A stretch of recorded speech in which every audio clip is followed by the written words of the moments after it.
নমস্কার বন্ধুরা, লাঞ্চের সময় হয়ে গেছে। তো আমি একটু তাড়াতাড়ি বলছি। প্রথমে আজকে মানে ছাঁচের সন্দেশ বানিয়ে ঠাকুরকে দিয়েছিলাম।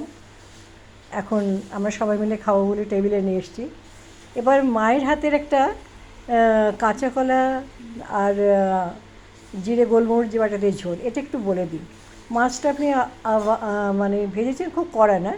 এবার একটু ওই তেলের ভেতরেই জিরে তেজপাতাটা ফোড়ন দিয়ে আলু আর কাঁচা কলাটা নাড়াচাড়া করে একটা ঘোল বানাবেন। তার মধ্যে শুধু থাকবে গোলমরিচ, দুটো গোটা কাঁচা লঙ্কা আর নুন, কোনো হলুদ চলবে না। দিয়ে ওই কাঁচা কলা আলুতে যেটা নাড়ছিল ওটা ঢেলে দিলেন। ঢেলে দিয়ে যখন দেখলেন যে ওটা গা মাখা হয়েছে, তখন জলটা দিলেন। জলটা দিয়ে মাছটা দিয়ে 5 মিনিট ফুটে নিলেন। কাঁচা কলা আলু দিয়ে মাছের ঝোল। এবার করেছি একটা খুব ভালো খাবার, ঝিঙে পোস্ত। এখন গরম পড়েছে তো, সুতরাং সেরম খাবার বানাতে হবে।